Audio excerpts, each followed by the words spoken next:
Hello, everyone, and welcome to our session of Demos for Democracy, this time featuring Opasnet. Just a brief intro to remember everyone. Demos for Democracy is an ongoing series of live interactive online demos featuring designers and builders of the latest innovative governance platforms, tools, or methods that foster openness and collaboration. Today we have Johnny Tomisto. He's the co-creator of Opasnet, and we also have as a guest interviewer our loved Robin Kaplan, also a Gov lover. She works on health, open data, so she was perfect to do the interview with him. Johnny, I don't know if you wanna also say a little about who he is or the platform, and then we can start with you directly, Johnny. So Uni Tomisto is an environmental health scientist. He's previously done work on dioxin toxicology and air pollution risk assessment. More recently, he's focused on decision analysis and decision support. His key interest is to improve the information flow from science to policy and also from policy to science about actual information needs. Opasnet, his project, was developed to be a web workplace for this information flow and for assessments and discussions between researchers, decision makers, and stakeholders. Now, Johnny, if you want to continue and tell. Okay. Yes. Thank you. It's really a pleasure to be here in Demos for Democracy. It's a very interesting thing and project, and I'm glad to be here with Opasnet. So I was planning to say a few words, why or what's the basic idea of this. So if you see my slide here, it's kind of my view of the current situation and how the information is flowing in the decision-making process. Basically, to be very short, it's about writing a lot of papers and reports and assessments, and then providing those to the decision maker, who is actually overwhelmed by all this written material, and so the information goes through not very well. So instead, the decision maker has to rely on personal contacts and very short oral kind of presentations about what's important for the decision. So I was hoping to improve this situation with web workspaces like Opasnet, so that we could move into a system where all information is available to everyone in a systematic format, so that the decision makers and everyone who knows about this topic, about the decision that is to be made, can go to the same place, provide information, share, and read about what is the decision about and what objectives there are, what's the science behind all the factors, and so on. So the question is how to design and develop such a work space for this kind of decision support. So when did this started, Johnny? When did you start? Well, actually, the very first idea came in 1996. I was actually visiting the European Union Parliament, and when I saw what was going on, I thought that it's not possible that this is the best way to share information. I thought there must be more effective ways. Was there a specific problem? Well, it was more like a theater, so that one person was speaking in a very large auditorium, and maybe 30 people were present, and it seemed that no one was listening. And I thought that societal decisions should not be made this way. So it's all about information flows, and a parliament kind of large hearing is not a very effective way of sharing that information between parliaments. So that was the first idea, and then since then lots of things happened, but I'm not sure if I have time to explain all the steps we had. Oh, I was going to ask, so from this problem, did you see kind of more of a need to capture the process or the information, or to try and facilitate more open collaboration and kind of more fluid information flows? Yeah, well, basically, one of the key ideas was that societal decisions are often very difficult. So we need to have a systematic approach, and I learned about decision analysis, which is a quantitative method to evaluate different decision options. And I tried to think, how could I implement decision analysis online with online tools so that anyone who knows about this topic can participate in that process. So that was kind of the basic thinking behind it. And then the next questions were, what do we need for a decision analysis? How do we implement this quantitative modeling? How do we collect the information, and so on? So that basically goes to why Opasnet, right? Yes. So I think maybe we should move to kind of what is Opasnet. What are the main features of the website?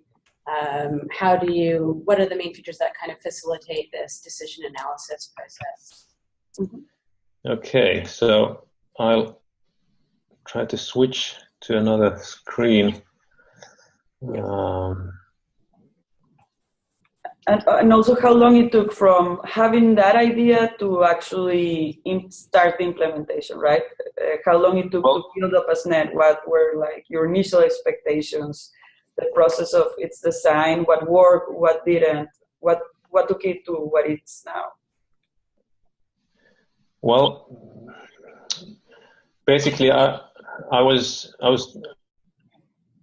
learning decision analysis year 2000, and when I learned about wikis, so I first heard about Wikipedia in 2005, and then I realized that is the technical implementation that we should use, and we started our first wiki system in 2000.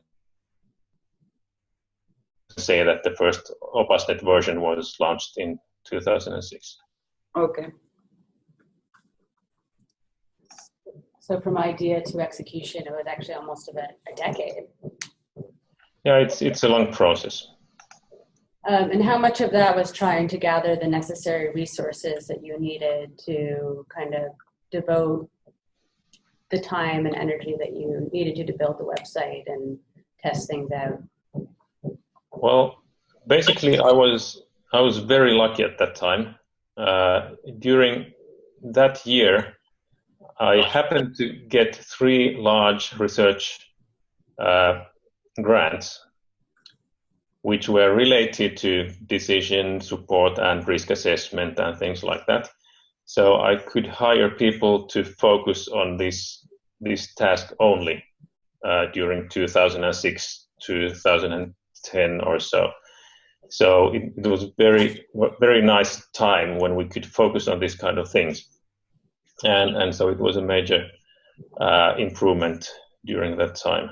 And since then, it has been actually much more difficult to get funding for this kind of work, although the interest seems to be larger. When I read newspapers, I see all the time people who say, well, we should have this kind of more science-based decision support and things like that you see. But it's not so much in the research funding anymore as it was in 2006. How much of this was also just initial testing? So who did you reach out to get feedback on the initial design of the website and the tool? Well, the first things we did here were kind of project-related work. So we had these research projects that were focusing on, for example, on the benefits and risks of fish, or the climate change and air pollution, or some others, environmental health issues. So we used those projects to develop this system as well. So we looked at some specific environmental health issues, and we developed the website at the same time. So the project were actually the users of the website. And for the last few years, I have tried to sell the idea to decision makers, to ministries in Finland, to municipalities, and so on. So with some success, with ministries, we have done some quite interesting work, which I'm planning to show briefly, if we have time. Just lastly, so you were in environmental health. Do you think that this platform kind of serves the needs of environmental health better, or are there other kind of scientific policy proposals that are being undertaken through Opasnet as well in different disciplines? Well, it was designed for purpose to be able to manage any topic. So it's not specific to environmental health, but because the people who have worked here, they are environmental health scientists, most of the content at the moment is about environmental and health issues. But we were very careful to make sure that all the methods, all the tools, all the practices we develop are such that it can be used in any field. And environmental health issues were very interesting because they always overlap several disciplines. So it's not only about the environment, it's not only about health, it's about city transport, it's about energy consumption, energy production, it's about lifestyle issues, and so on. So we have to have this broad approach. And what's the process of creation? Do a decision maker come to you and ask you for something, or do scientists just, a person starts one wiki and then people start to gather and just collaborate? How do you incentive participation? How do you get the right people to also share their knowledge? And then how do you get that knowledge to reach a decision maker? Okay, well, most of the current projects are such that there is one or a few key people who are interested in this approach. So they come to me and say, well, we'd like to do this. Say, if you see my screen, there's this tendering process for pneumococcal conjugate vaccine. So that was the vaccination doctors who were interested in this approach. So they came to me and said, we want to have this project on your website. And it was just because there was one single doctor who had heard about this, and she was interested about this, and she wanted to implement her own problem here. And that's how we started this project. With some, for example, the Ministry of Transport and Logistics, again, there was one single person in the ministry who knew about this, who was enthusiastic about the idea, and he wanted to have his own project about the future, what are these, future reports in Opasnet. So he contacted me and he got his project there. And then how do you get collaborators from the exterior that are just people that find out through a Google search that someone asked a question and they want to help, or do you have a network that gets notices? Is there a way like where you can broadcast like their request for help? Or okay, well, so far all of these projects have been fairly small. So for example, this vaccination thing, it was basically 5 vaccination researchers and maybe 4 from my group, and that was the group that organized and managed this thing. And then we sent press releases to inform that now you can participate in this project.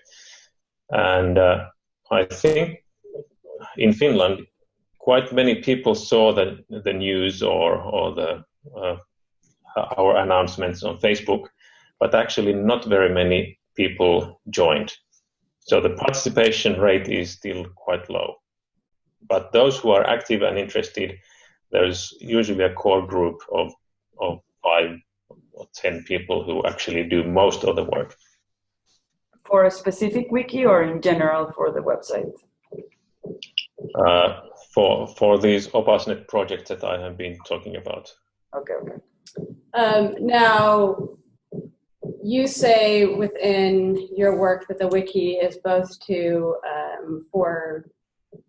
explain scientific reasoning and to provide value judgments. So do you see, or are you proposing that kind of people outside of the scientific community come in and participate as well? Is that a call out for that? That's what we hope, because the information that is needed for decision support, it's not only about scientific facts. It's also about values, and it's also about how what kind of weight should be given to different kinds of scientific facts. So researchers could come up with, for example, saying that this policy would cost this much and it would cause this much health damage or health benefit. But then researchers or experts are usually not the best person to say how much money we should invest in avoiding some disease. It's rather a wider discussion where also citizens could participate. The people from different disciplines could come in and say, well, in traffic business, we use this kind of weights for one accident and so on. And in some other fields like health, the weights could be different, and there should be a wider discussion about the values that we use in these assessments. Yeah, I mean, one kind of issue I've encountered before is that when we're trying to measure impact, the desired impact can often be really, really different depending on the stakeholder. So let's say within healthcare, the organization might want to save money, but the patient might actually just want to improve their treatment outcome. So how does this process of kind of disagreement between these different sides unfold on Opasnet? Okay, that's a nice question. I will show this page, which is about the economic comparisons related to this vaccine thing. So basically, we are using this kind of structured argumentation or discussions that we organize in a hierarchical way. And the idea is that we try to resolve whether the statements that are given in the beginning are actually true, or whether we should abandon those statements. And this could be about value judgments about different things. And what we are proposing here is that the discussions about the values could be organized in this way to get resolutions. I don't expect that when people come, many people come in the end, they would agree on the values. But this is a kind of a method to clarify what different opinions exist in the population. And so we could clarify the issues based on this kind of structured discussion. And basically then, when we know what the different points of view are, I think basically then there must be a vote, or the decision maker decides between different weights or some other traditional method.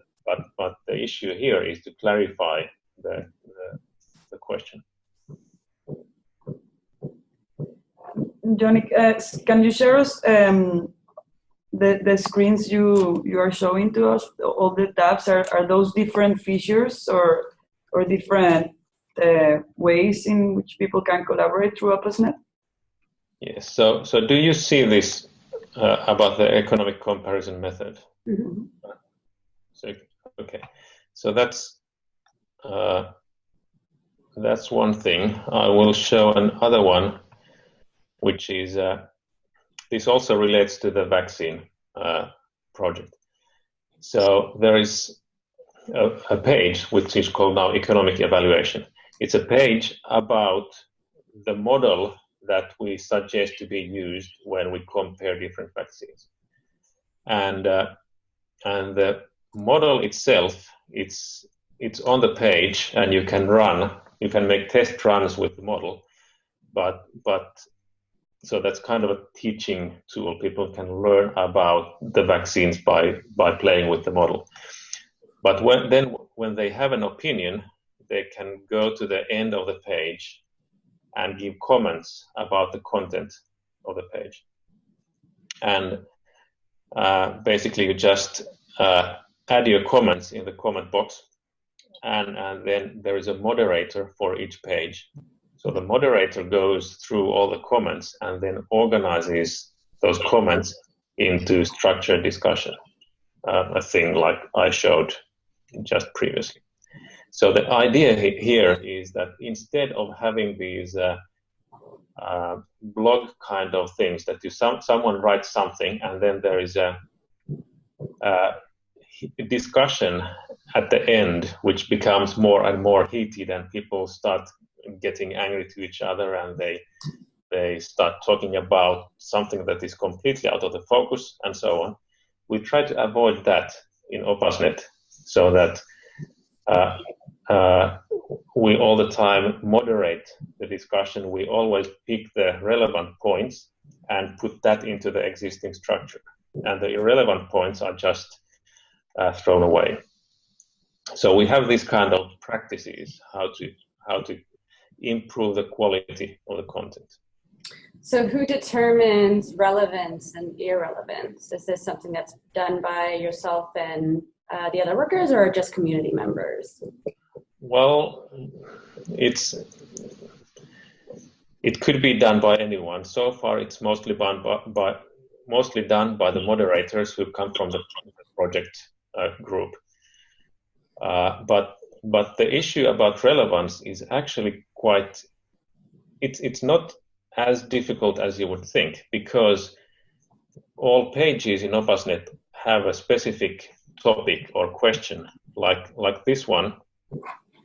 It's about the question is about the pneumococcal vaccines and how to compare the cost effectiveness of those vaccines. So it's such a specific question that it's quite easy to see whether some comment is irrelevant to that question. So you don't need to be an expert to see irrelevance in comments. If I ask you your definition of success for Opasnet, what will you wish, what's your best case scenario of what you are creating? And also, can you share us maybe a story of success that reflects what you had in mind when you started building the platform? Okay, maybe I go back to my slide presentation to show this.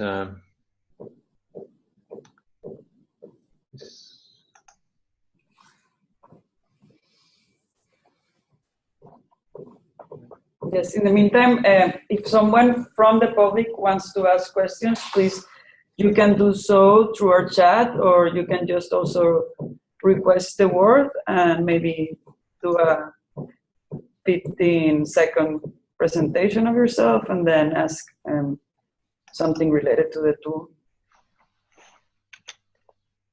Okay, so now I hope you see my slide about this pneumococcal vaccine project, which I think was quite successful. So what happened there was that, so this was done during the last summer. And the idea is to give guidance to the Ministry of Social Affairs and Health about how to buy vaccines in Finland. And so this was done, as I said, we had a few vaccination researchers and then some people from my group, and we had this open process of this vaccine discussion online in Opasnet, and actually the best outcome, according to the vaccine experts, was that there was no outrage about the issue. They were very scared in the beginning that now when we open this kind of issue to the public, and we know that there are kind of anti-vaccine people out there, and they always attack, whenever possible, they attack any vaccine-related issues, and they will make a mess out of this project. But actually they did not. And I think the reasons were that because the questions we asked were so specific and so precise, this kind of outrage or kind of just coming there and shouting was useless. And instead, we didn't get very much comments, but those that we did get were very precisely on the point. They were very good. They improved our recommendation to the ministry, and it kind of showed that if you have precise questions, then you will get precise answers. And I think this was one of the success stories we have had.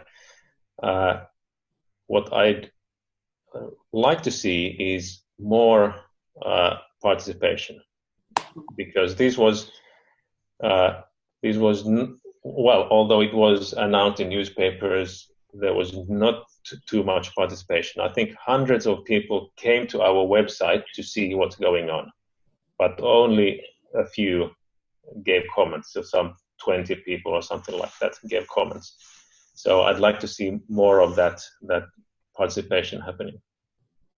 And how much of your time does it imply to have the maintenance of the website and keep it going clean? Well, the website is now so it's one of the website that my home institute THL is maintaining, and so far it seems that it will be so. So THL will maintain and slowly develop Opasnet.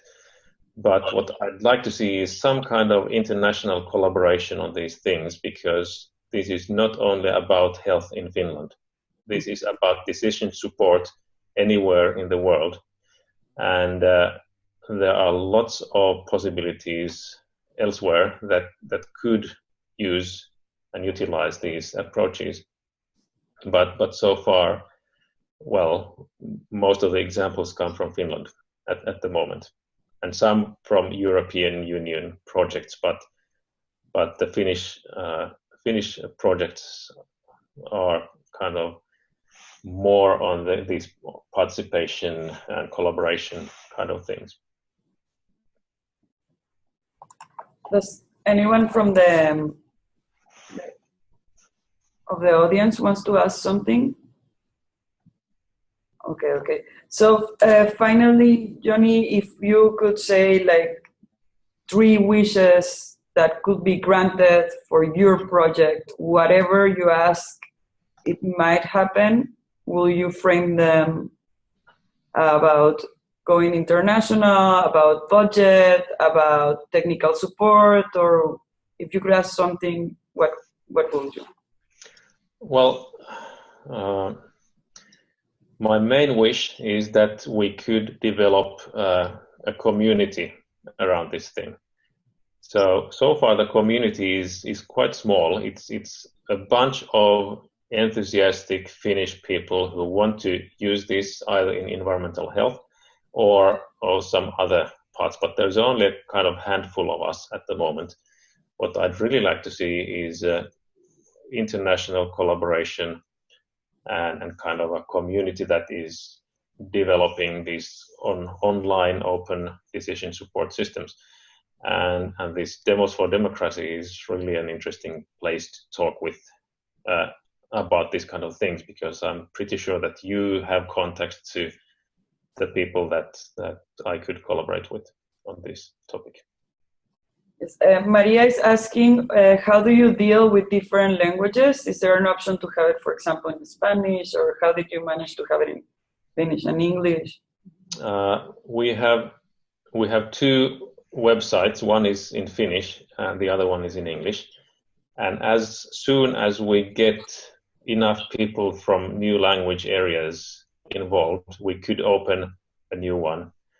We almost got funding for a project that was kind of going for Spanish and Chinese, but we did not get that funding, so we don't have those websites. But it's not such hard work to set up a new website in a new language, but you must have people who know that language and who can start maintaining it. And those people we don't have yet. So if you know Spanish, you're welcome. We'll try to set that up. I got another question. So how do you see this working outside of the hard sciences? So do you see this as something that kind of social scientists would be able to come and ask a question and gain feedback on, how they're defining their problem, what measures they're using, and the kind of people they're reaching out to? Or yeah, well, I don't see why social scientists couldn't come to this system. Actually, my experience so far is that many kind of natural scientists are hesitant to go into these kind of systems because they are so accustomed to the practices of they first of all, they don't see themselves as part of policy processes. They want to be independent experts who publish in scientific journals. And so there are reasons why they are not so enthusiastically coming into these kind of open processes. And I might think that social scientists are more relaxed in that sense. So I welcome, of course, social scientists as well. Last question, actually, as a social scientist, are people publishing out of things they're finding from Opasnet? And if they are, how are they citing the collaboration that is going on in the wiki? Curiosity. Yeah, so we have published scientific journals that are based on online collaboration in Opasnet. But I was not quite. What did you mean about the citing?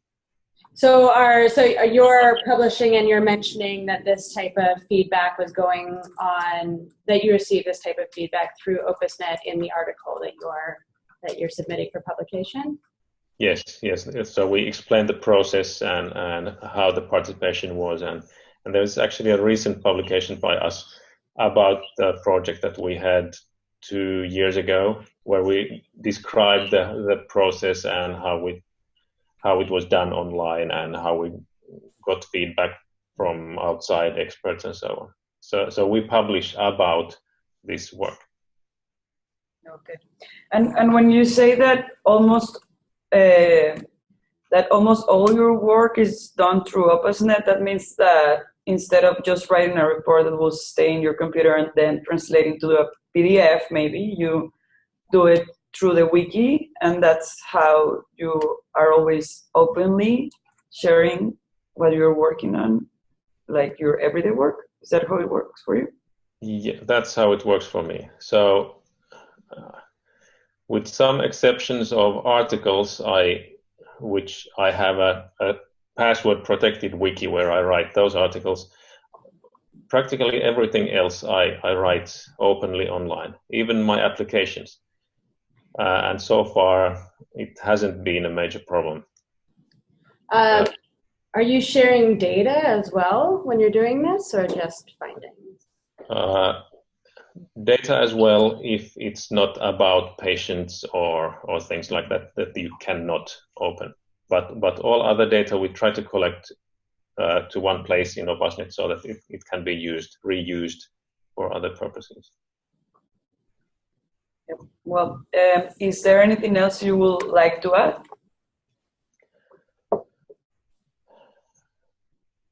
Okay, well, I think I have said the key points I had. this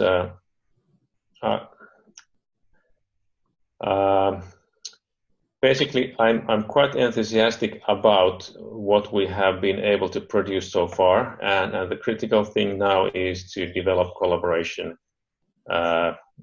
in international settings, and I hope that this talk will stimulate some of that. That's my key message at the moment. Well, thank you, Johnny. We hope so too, and for sure we will keep up with the emails, and I have some ideas in mind about some other platforms that we've been looking that maybe there's a possibility of partnership, but it was very interesting. It's amazing what you are doing and what you have achieved until now. And thank you for taking the time to talk to us and to showcase your creation. You want to say? Just thank you. It was a pleasure. Yes, thank you.